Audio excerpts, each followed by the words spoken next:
Bonjour à tous et bienvenue sur La Retraite à 40 ans, le podcast pour prendre sa vie en main. Chaque dimanche, retrouvez une personne comme vous qui échange sans fil sur ses origines, ses ambitions, ses aspirations, sa relation à l'argent.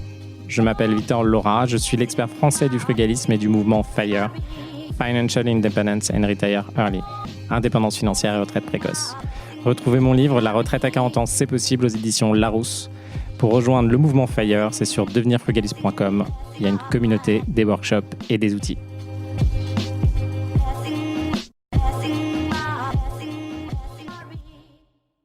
Bonjour à tous et bienvenue dans un nouvel épisode de La Retraite à 40 ans. Aujourd'hui, on va parler d'un cas particulier de l'une d'entre vous, de Zoé, 31 ans, qui est enceinte et qui se pose des questions sur comment faire des investissements. Alors ce cas, il vient directement d'un workshop que j'ai pu réaliser hier, donc toute la journée de samedi. J'étais avec plusieurs d'entre vous. Globalement, il y avait des personnes qui avaient déjà un petit peu avancé dans les investissements, donc Zoé, son mari par exemple. De l'autre, on avait des personnes comme Stéphanie qui avait déjà du 3,5 millions d'IMO, ou sinon comme Robert qui avait déjà 2 investissements à son actif et ils souhaitaient progresser dans leurs invests et trouver des solutions et voir qu'est-ce qu'ils pouvaient faire pour avancer. Donc ce n'étaient pas les mêmes propositions pour ceux qui avaient déjà du 3 à 5 millions d'invest et déjà des milliers d'euros de cash flow que ceux qui voulaient se lancer de façon générale. On va revenir sur Zoé. Donc aujourd'hui, Zoé, c'est quoi son enjeu ? Donc elle a commencé une carrière dans ce qui était le conseil chez Accenture. En étant chez Accenture, elle a fait le tour et au bout d'un moment, elle s'est dit « Ok, j'ai envie de faire autre chose ». Et puis elle est passée plutôt ce qui est dans le marketing. Et aujourd'hui, elle réalise des films que vous pouvez retrouver, d'ailleurs certains d'entre eux, films documentaires qu'on peut retrouver sur TF1 ou Canal+, etc.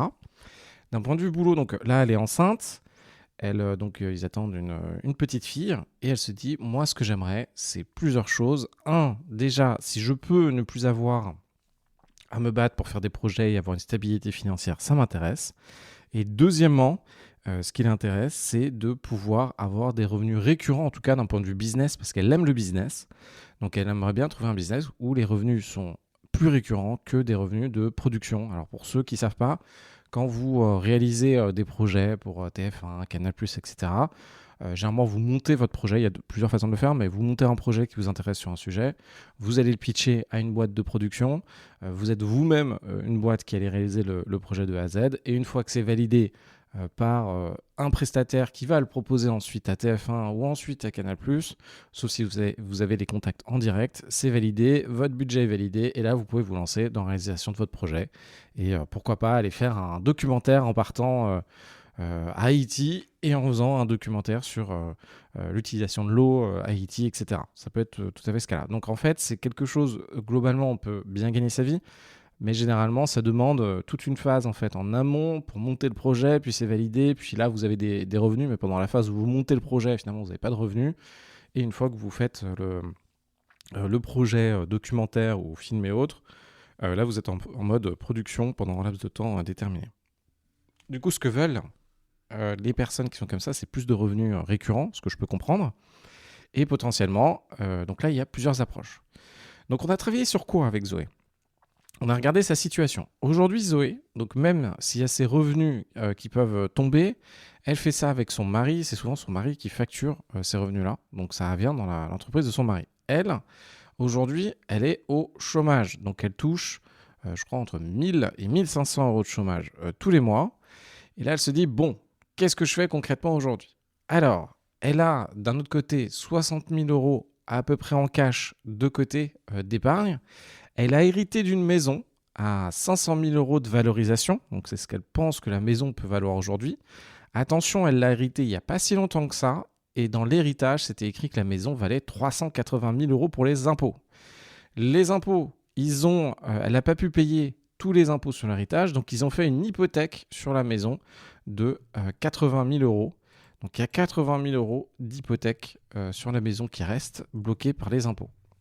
Et un élément supplémentaire, cette maison, elle est en ce moment sur Airbnb et elle rapporte, après les commissions Airbnb, elle rapporte 2 000 euros par mois. Donc en réalité, si on enlève le reste de ce qu'elle sait, on n'a pas fait le détail des calculs concrets sur sa maison, mais on est entre 1500 et 1700, sachant qu'elle n'a pas un historique très complet sur sa maison. Alors déjà, plusieurs questions se posent à ce moment-là. On a Zoé qui me dit « Bon, Victor, qu'est-ce que je peux faire ce que je veux ?» Alors je lui dis « Qu'est-ce que tu veux, Zoé ?» Alors Zoé, elle me dit « Moi, ce qui m'intéresse, c'est d'avoir du 2 à 4 000 euros par mois et j'aimerais avoir ça rapidement. Et comment on peut faire ça ?» Alors, on reprend sa situation actuelle et ça peut vous intéresser en fonction de là où vous en êtes. Et surtout, cette situation-là, indirectement, ça peut être votre situation d'après. Alors, je vais m'expliquer parce que, par exemple, aujourd'hui, un des premiers éléments, quand on veut emprunter, effectivement, d'avoir un salaire et des revenus récurrents, donc surtout un salaire, c'est ce qui aide le plus, c'est ce qui rassure les banques et ce qui permet d'avancer. Sauf que vous, à un moment, si on se projette un peu et que vous avez fait 2-3 invests et qu'à un moment, vous n'avez plus de boulot parce que vous avez arrêté, potentiellement, vous allez vous retrouver dans cette situation où vous n'avez plus de travail, mais par contre, vous avez 500 000 euros remboursés d'investissement, avec potentiellement, dans ce cas-là, quand même encore un peu d'hypothèque sur le bien, mais attention, ça change tout là-dessus. Alors, ce qu'on peut faire, on se rappelle, moi, aujourd'hui, si je recommande, dans son cas, la première partie, c'est de se dire, OK, combien je veux à terme. Donc, elle, c'est entre 2000 et 4000 euros. Donc, 2000 et 4000 euros, on se rappelle, il y a souvent, on le voit comme une rémunération après impôt total. En rémunération après impôt total, donc là, c'est net dans votre poche. Attention d'où viennent vos revenus. Par exemple, si vous avez des investissements en bourse, vous allez payer du 30-31% d'impôt quand vous sortez les résultats de ce que vous avez investi en bourse. Ça dépend où vous l'avez placé, comment vous l'avez placé. Par exemple, si c'est dans un compte titre, vous avez 100 000 euros d'ETF capitalisant. Disons que vos ETF prennent de la valeur parce que vous avez gagné 10%, donc à la fin, vos ETF vont valoir 110 000 euros en bourse. Si vous voulez sortir les 10 000 euros qui ont été gagnés, vous allez payer aujourd'hui dans les 30-31% de PFU. Donc sur les 10 000 euros restants, hop, vous allez récupérer 70%. Donc vous allez faire fois 70%, à peu près un peu moins, 69%. Il va vous rester du 6 900 euros. Donc là, en immobilier, il y a plein de façons d'optimiser. Mais ce qu'il faut savoir, c'est que dans les premières années, de façon générale, mais ça dépend comment vous allez acheter. Est-ce que vous achetez directement ? Est-ce que vous allez créer une entreprise pour acheter ? Mais en tout cas, dans les premières années, ce que vous allez gagner, il y aura normalement pas d'impôt. Mais par contre, les années d'après, les années en fin, il y a quand même des méthodes pour optimiser. J'en ai fait une vidéo sur YouTube. On arrive globalement quand même dans des 50% d'impôt à la fin si vous optimisez rien du tout. Pour revenir là-dessus, restons-nous à cette étape de cash flow, donc avant impôt, ce que vous allez pouvoir avoir en fonction des investissements pendant les premières années. Donc 2 000 euros par mois, je vais faire x12. Et là, en fait, je sais, ça fait 24 000 à l'année. Et là, je sais qu'en cash flow, en mettant 0 de ma poche, je peux faire une opération immobilière. Par exemple, acheter un appartement à 100 000 euros en immobilier si je fais des opérations vraiment rentables. Donc là, on est vraiment dans des opérations de cash flow. 100 000 euros, donc disons que je fais une opération à 100 000 euros, tout compris. Hein. Donc frais de notaire, frais travaux, frais d'agence, le bien en tant que tel, et puis les frais bancaires. Disons que je mets 0 de ma poche et que tout ça, c'est un deal à 100 000 euros. Je vais réussir à en faire 4%. 4% de cash flow. Donc 100 000 euros x 4%, ça fait 4 000 à l'année. Divisé par 12, ça fait 333 euros. Donc si je me chope une superbe opportunité et je mets 0 de ma poche, j'arrive à faire du 4% de cash flow. Donc pour 2 000 euros par mois, ça fait 24 000. Donc si je veux avoir 2 000 euros par mois de cash flow, c'est 24 000 à l'année. Je fais 24 000 divisé par 4%, il faut que j'investisse 600 000 euros. Si je veux 4 000 euros à l'année, 4 000 euros par mois, ça fait 48 000 euros à l'année. Et si je divise par 4%, ça fait 1,2 million. Donc là, demain, si je trouve plusieurs appartements ou un immeuble qui respecte cette règle-là à 1,2 million euros, j'investis, je mets 0 de ma poche. Et du coup, j'arrive à avoir ces 4 000 euros de cash flow. Alors attention, là, on parle d'un certain rendement. Alors ces 4%, ça peut paraître pas beaucoup quand on dit que la bourse, ça fait 10%. Mais là, il faut vous dire que vous faites 4% sans avoir mis 1 euro de votre poche. Donc si j'essaie de le comparer avec la bourse, là, on est 1 million de fois supérieur en termes de rendement de la bourse. Pourquoi ? Parce qu'on n'a pas mis d'argent. Donc il y a une vraie différence entre est-ce que dans la bourse, par exemple, vous avez 100 000 euros, il faut mettre 100 000 euros. Là, on a acheté un immeuble à 1,2 million, on l'a mis 0. Et en fait, c'est ça le nerf de la guerre. Qu'est-ce qui fait que l'immobilier rapporte ? C'est de mettre très, très, très peu d'apport Et surtout, une des règles, c'est pas de cash dans l'IMO. On met pas de cash dans l'IMO, le minimum de cash dans l'IMO. Votre cash, vous le laissez en bourse, accessible, ou vous pouvez aller après dans d'autres types d'opérations, si vous avez des opérations que vous voulez réaliser plus tard. Mais en tout cas, pas de cash dans l'IMO. Donc là, déjà, on a son objectif. Première étape, c'est son objectif. On se dit, OK. Deuxième étape, on va faire ce que j'appelle le sizing des opérations. En fonction de là où vous en êtes dans votre vie, nous, on a besoin de comprendre, OK, tu peux emprunter combien, et surtout ton emprunt. Généralement, ce qu'on peut faire, c'est on peut démultiplier les opérations. Donc, par exemple, si aujourd'hui, vous pouvez emprunter 150 000 euros, que ce soit pour acheter votre résidence principale, pour faire un investissement locatif, ou que ce soit parce que vous avez de quoi mettre de l'apport, et je reviendrai dessus, pour faire une opération SCI et avoir cet argent-là. Une fois que je sais combien, en fait, vous avez un montant où je sais que ça va être assez simple de l'emprunter avec vous, ce que je vais faire, c'est que je vais l'emprunter plein de fois. C'est-à-dire que par exemple, si c'est 150 000 euros et on sait qu'on peut acheter un petit appartement ou un petit immeuble, je sais que si on a réussi à le faire une fois avec une banque, qu'on prouve que ça marche, grosso modo c'est ça, on va être en capacité de le refaire une deuxième fois. Et puis si on est capable de le faire une deuxième fois, une troisième fois, etc. Et après, il y a plein de techniques pour continuer à faire ce type d'investissement. Alors attention, il y a plusieurs trucs qui se passent. Donc nous, on veut sizer l'opération et surtout, vous ne pouvez pas faire la même chose. Par exemple, aujourd'hui, c'est ce qu'on va voir du coup avec Zoé. Avec Zoé, vous avez, si vous avez 150 000 euros d'investissement, par exemple, on ne peut pas faire des colocations vers Aubervilliers qui sont à 250 000, 300 000 euros. Donc on n'a pas les budgets de faire ça. Donc les 150 000 euros, on va plutôt aller plus proche de l'Oise, plus éloigné. Et on va aller dans des zones où on arrive à faire soit une colocation, soit un immeuble, soit un Airbnb à 150 000 euros. Donc votre budget va vous diriger dans des zones différentes. Autre élément, on se rappelle, nous on a besoin d'arriver à ces 600 000 euros, ou c'est 1,2 million, ça c'est ce que veut Zoé. Et du coup, pour arriver dans ces endroits-là, moins votre opération initiale est grande, plus on va devoir en faire. Et plus on va devoir en faire, plus indirectement, ça demande de l'énergie, de repasser chez le notaire, de refaire l'opération, etc., etc. Normalement, ça enlève un peu de risque parce que vous avez plusieurs appartements, etc. Mais en réalité, ça crée du risque parce qu'il faut en faire beaucoup. Donc, sizing des opérations. Il y a un premier truc. Zoé, aujourd'hui, indirectement, alors ça va paraître très bizarre et je vais me faire crier dessus. Aujourd'hui, avant ce qu'elle gagnait par mois, et vu son profil, indirectement, aujourd'hui, elle va avoir une banque. Et là, ça va être un peu pushy. Mais si elle dit à la banque, écoutez, j'ai trouvé un appart à 250 000. Je vais l'acheter en tant que résidence principale. Même si elle est au chômage et dans la situation dans laquelle elle est, potentiellement ça passe.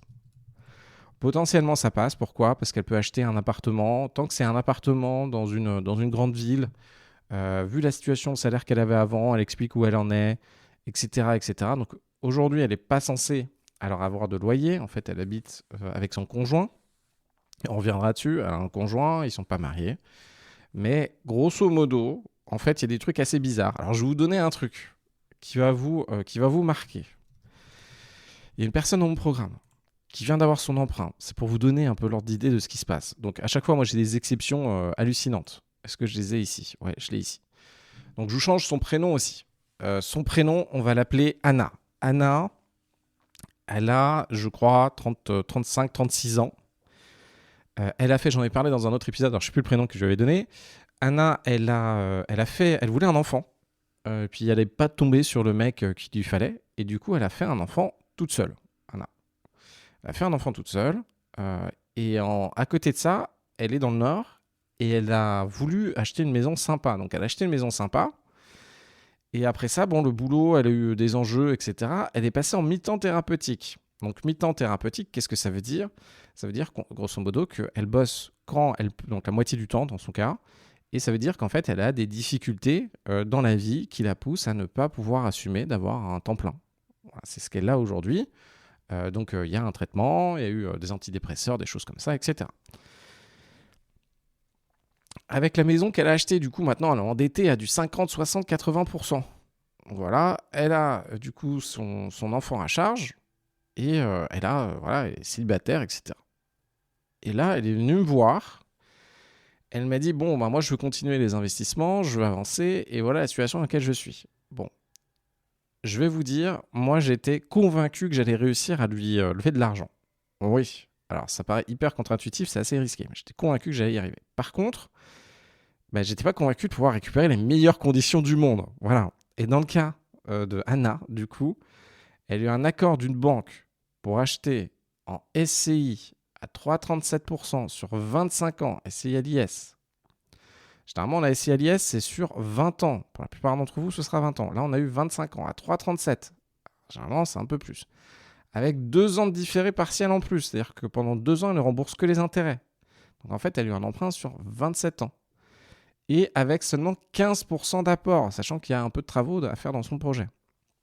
15% d'apport seulement. Généralement, SCI à l'IS, on demande du... Alors pour faire simple, pour les gens normaux, donc une situation avec un CDI stable, qui gagne 3 000 balles par mois, un peu plus, généralement, ce qu'on leur propose, c'est SCI 20 ans, et 3,12, 3,30 sur 20 ans, pas de différé partiel, et 20% d'apport. Ça, c'est la règle globale. Ben voilà, vous avez une personne, où concrètement, quand le banquier la voit débarquer, je vous résume le truc. Moi, je vois Anna, je suis banquier, je vois Anna débarquer en face de moi. Tout ce que je veux, c'est réduire les risques. J'ai Anna, je me dis, ah merde, putain, non, elle est en mi-temps thérapeutique. C'est-à-dire qu'elle bosse, putain, elle est quasiment en arrêt maladie, la fille. Elle est en arrêt maladie, quoi. C'est ça, le truc. Elle est en arrêt maladie, elle galère, elle est mère célibataire, elle est endettée à plus de 50%, 60% avec sa maison. Et là, elle veut, en plus, c'est pas au même endroit, elle veut acheter ce truc-là pour en faire un investissement locatif. Oh là là, qu'est-ce que je vais me mettre dans ce truc-là? Si je dois cocher les cases, genre, la personne va bien, la personne va être sauvable à vie, etc., je suis au bout de ma vie, quoi. Et ben, on y est arrivé. Tout ça pour nous dire, pour revenir sur Zoé, et bien bizarrement, en fait, moi, il y a des trucs que je vois assez souvent. Il y a certains profils qui peuvent être aidés. Et en gros, Zoé, elle bossait, je crois que je vous l'ai dit, elle bossait chez Accenture, elle a un bon profil, etc.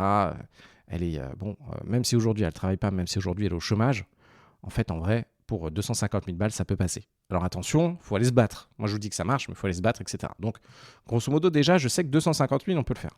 Première étape, on se rappelle, quand on est dans ces gammes de revenus, généralement, on se dit, ce que je peux faire, c'est que j'achète ma résidence principale. Donc RP, c'est résidence principale.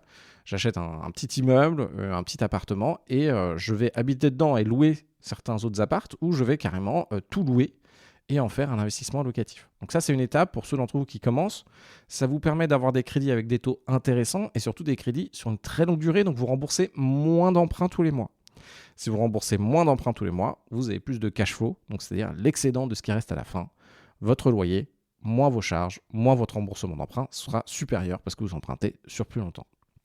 Première étape, Zoé, effectivement, on en est là. On peut faire du 250 000 en RP, mais attention, c'est pas ce que je préfère parce que un peu dur à aller chercher. Deuxième étape, qu'est-ce que je me dis?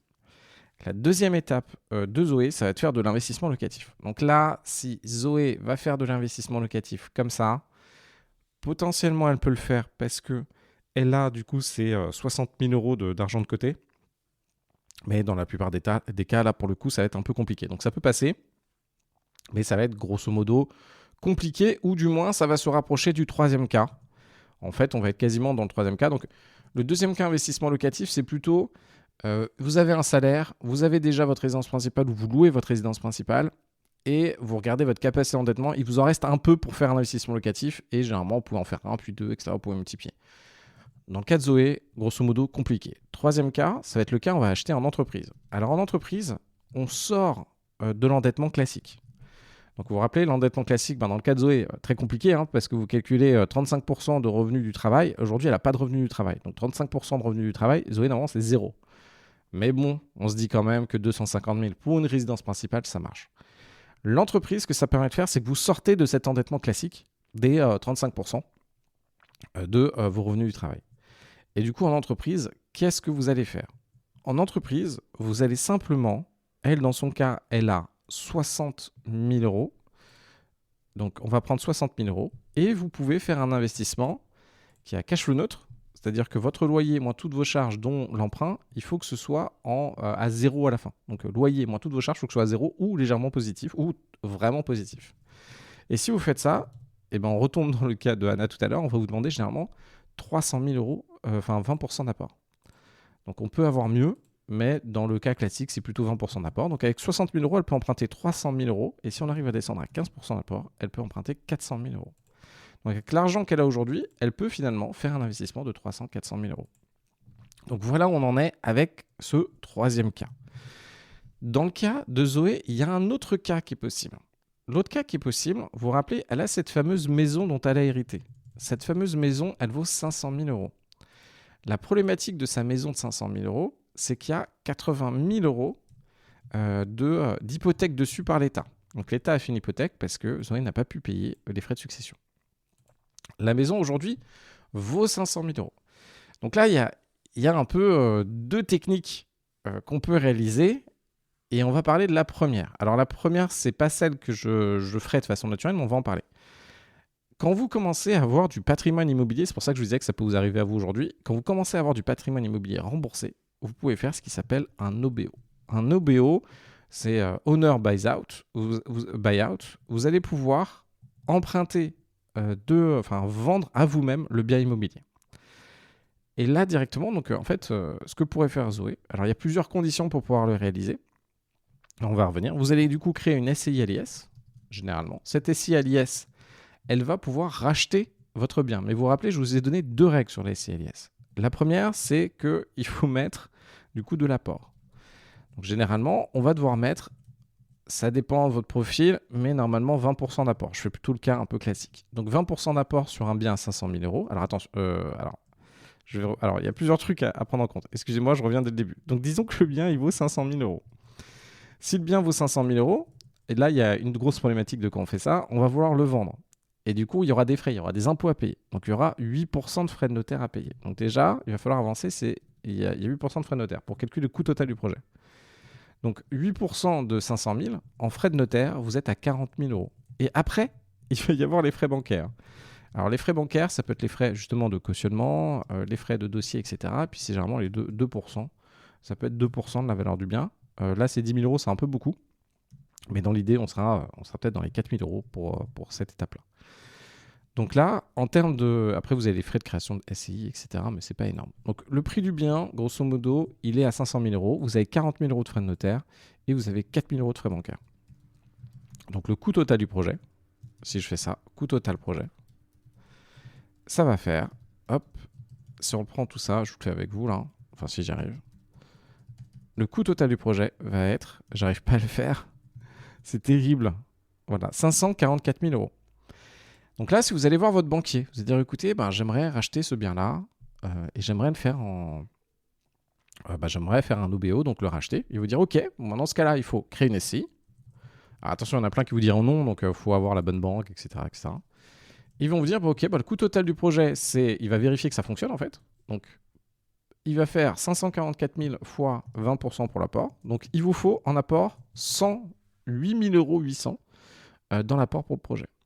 Donc, vous allez devoir mettre ça dans la SCI. Et après, deuxièmement, ce qu'il va vérifier, vous vous rappelez, il va vérifier que votre opération, elle est en cash flow neutre ou positif. Donc, là, ce qui va se passer, c'est que vous allez pouvoir emprunter 244 000 euros moins 100 000. Vous allez pouvoir faire un emprunt de 435 000 euros.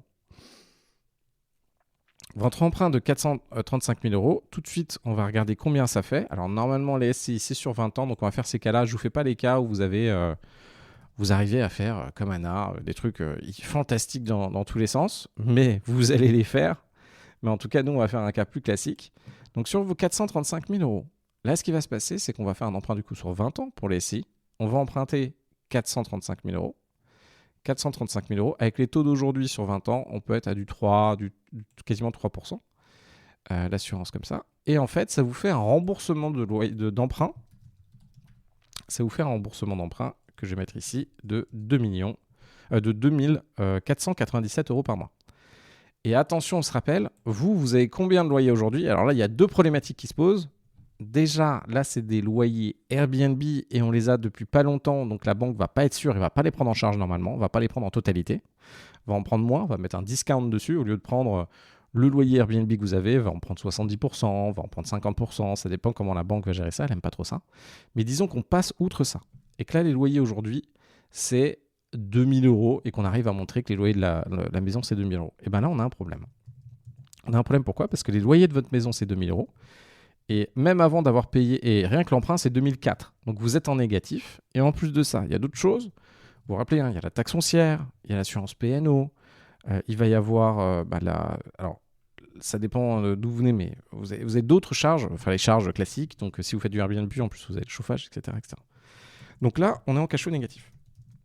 Donc la banque va vous dire, écoutez, je ne peux pas vous faire un OBO si vous mettez que 100 000 euros d'apport. Et donc là, la banque va augmenter l'apport. Donc par exemple, si vous mettez, on va mettre 160 000 euros d'apport directement, là, vous allez avoir à financer seulement, si vous avez 160 000 euros d'apport, vous avez 384 à financer. On va regarder 384 combien ça fait. 384, donc, ça fait 2100. On n'est toujours pas bon. On va descendre encore. On va mettre, comme si on avait... Hop, on va mettre... 200 000 euros d'apport. Si je fais ça, ça fait combien ? Même plus 210 000. Allez, 220 000 euros d'apport. Si vous mettez 220 000 euros d'apport sur l'opération, il va vous rester 324 à financer. Hop là. Et là, vous avez 1800 euros de mensualité, 1865 euros de mensualité d'emprunt. Et là, indirectement, ça peut quasiment passer. On n'est pas loin d'être à l'équilibre, mais en fonction, attention, de vos charges, etc. Donc là, on se rend compte que si on veut faire cet OBO, on est obligé de mettre de l'ordre de 220 000 euros pour cet investissement-là.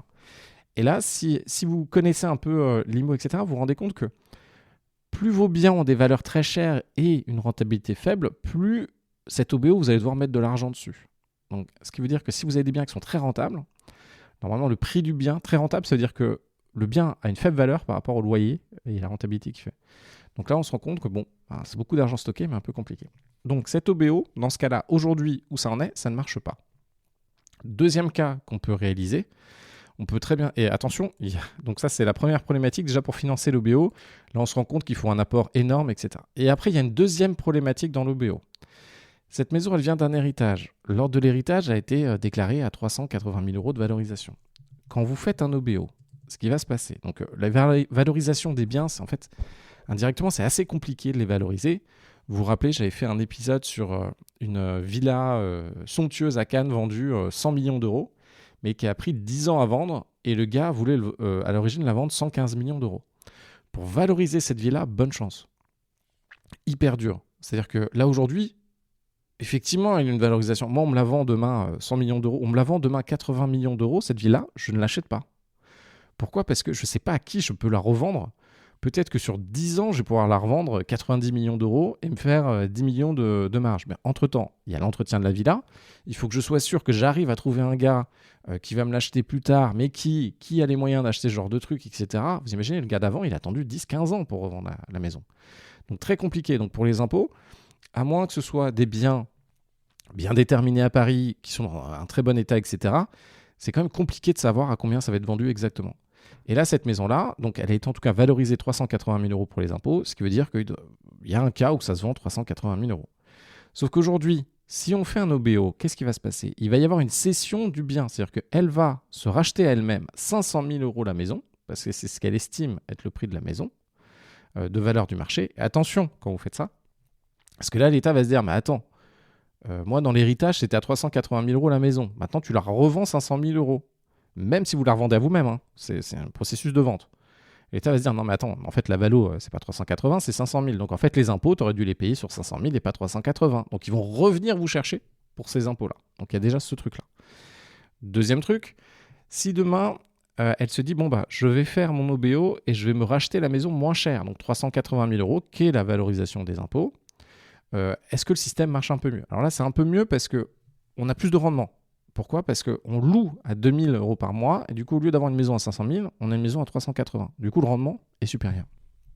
Mais la problématique à laquelle on est confronté, c'est que ce prix-là, s'il est en dessous du marché et que la mairie fait de la préemption dessus, la mairie peut choper votre maison à 380 000. Donc c'est ce qui se passe à Paris, etc. Vous ne pouvez pas faire les transactions que vous voulez. En fait, il y a des mécanismes qui vous stoppent de faire des ventes au prix que vous voulez. Donc, que ce soit les impôts, les mairies, etc. Donc, en tout cas, aujourd'hui, sur ce prix de 500 000 euros, si c'est le cas pour la valorisation de sa maison, en tout cas, ça ne marche pas en OBO. Et il y a cette notion d'impôt, il y a cette notion d'apport conséquent qui est nécessaire pour faire un rachat soi-même et avancer. Alors, j'aimerais bien vous dire l'intérêt de faire des OBO, mais ici, ça ne se voit pas. C'est grosso modo ce qu'on arrive à faire, normalement, si vous avez un bien qui est assez rentable. Donc disons dans une maison à 500 000 euros. Alors celle-ci, c'est un petit peu plus compliqué, mais si on avait un loyer supérieur et qu'on arrivait finalement à faire cet OBO dans les 435 000 euros, disons que ça tourne. Donc en fait, on a, au lieu d'avoir 2 000 euros de loyer, disons qu'on a 3 000 euros de loyer. Directement, l'opération va ressembler à quoi ?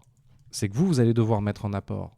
Du coup, donc on se rappelle, hein, donc le coût total du projet, 544 000 euros.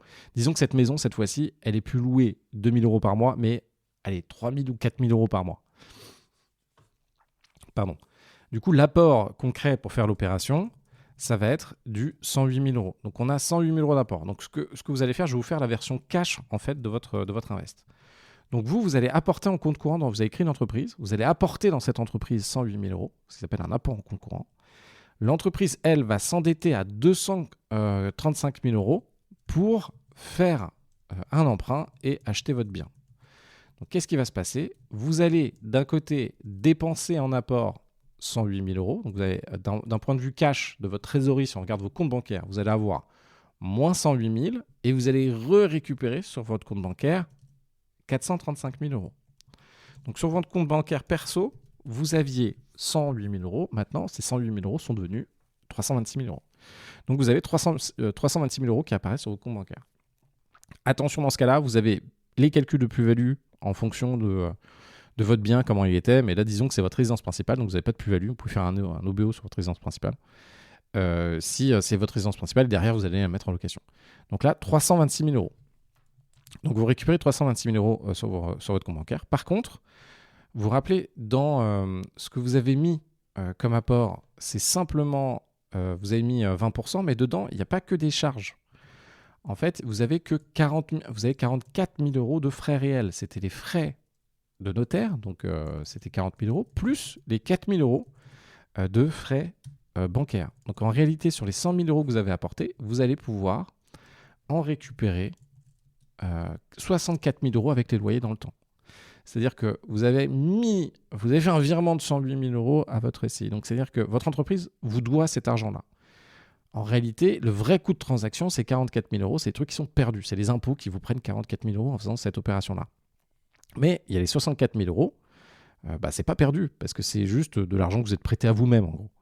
Vous avez prêté à l'entreprise, vous avez récupéré. C'est pas des frais. C'est de l'argent qui est pas consommé. C'est de l'argent qui a été mis dans le bien, en fait. Ça a été remis dans le bien. Donc en réalité, le coût réel de l'opération, c'est 44 000 euros.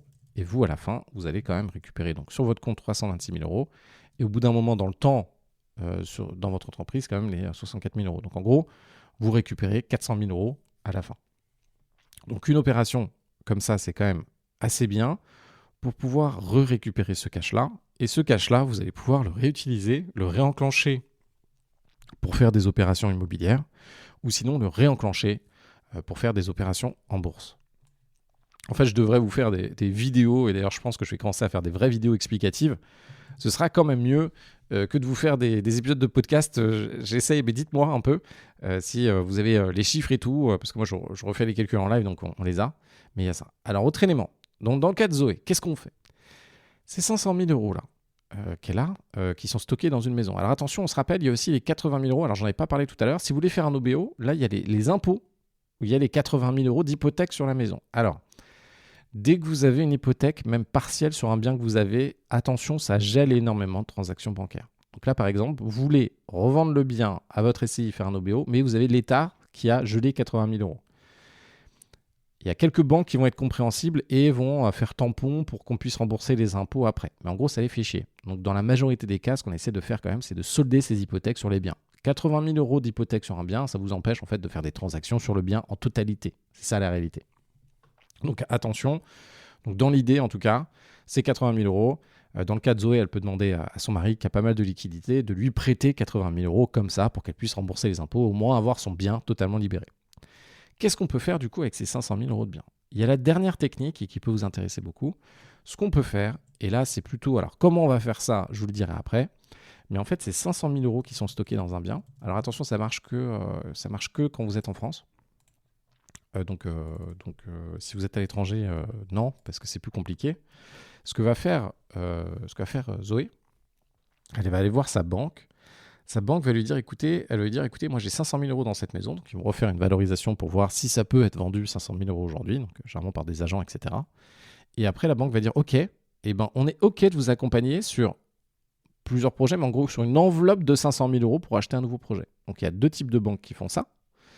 Donc grosso modo, qu'est-ce que ça veut dire? Zoé, elle trouve un immeuble à 500 ou un appartement à 500 000 euros à côté. pour en faire généralement de l'investissement locatif, mais ça peut marcher pour de investissement locatif, pardon. Donc, je vous dirai après, parce qu'après, il y a des trucs un peu plus...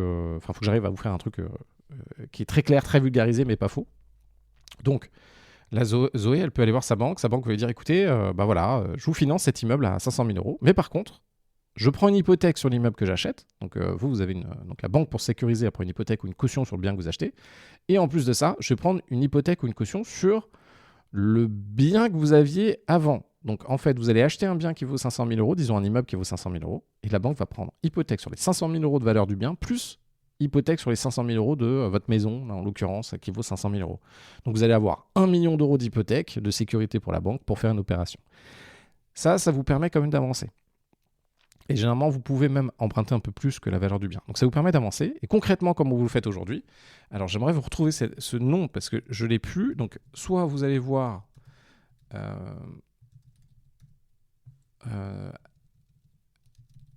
je vais essayer de vous retrouver ça tout de suite.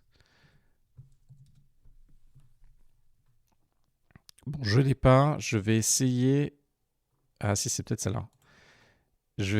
Ça doit être ça, je pense. Je vais essayer de vous retrouver ça, mais en tout cas, je vais vous donner un nom. Donc, soit vous allez vers votre conseiller bancaire pour lui demander cette opération. Votre conseiller bancaire, soit il est un peu au courant, soit il ne piche pas grand-chose. Et dans ce cas-là, vous allez lui demander, est-ce que vous avez, pour ce type de... Alors, en fait, généralement, quand vous êtes...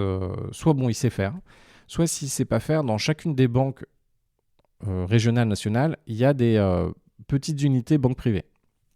Et là, en l'occurrence, c'est un peu comme vos crédits Lombard. Donc, vous allez passer en banque privée ça va être un mec de banque privée qui va traiter votre dossier, qui est plus habilité pour faire des dossiers de financement un peu plus complexes.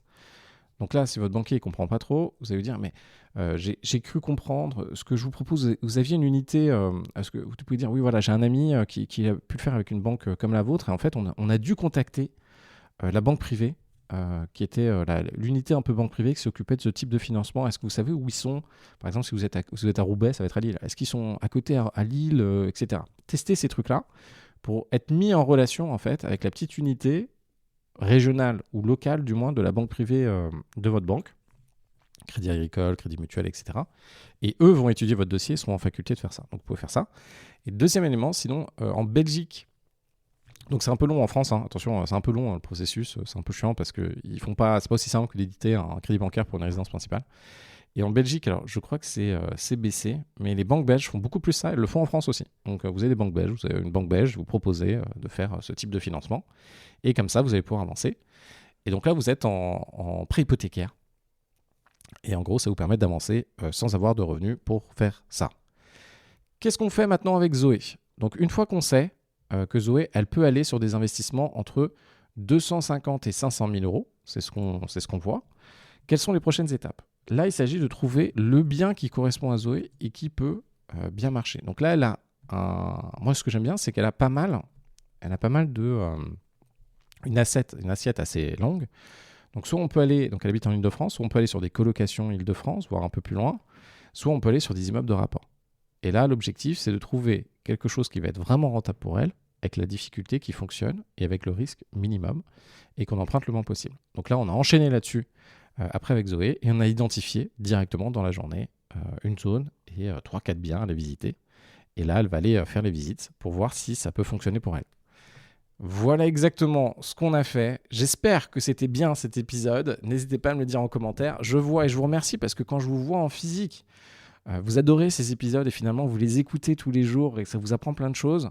Que vous ayez beaucoup d'IMO, que vous commenciez, ça vous apprend toujours des choses. Il y a beaucoup d'énergie, ça vous permet de passer à l'action. Donc moi, ça me fait très plaisir. Et du coup, on continue. Je vous souhaite un très bon dimanche parce qu'on est dimanche aujourd'hui. Et on se retrouve à 18h si vous voulez qu'on fasse workshop sur l'immobilier, ce que vous pouvez faire comme investissement. On se retrouve à ce moment-là. Je vous dis à très vite.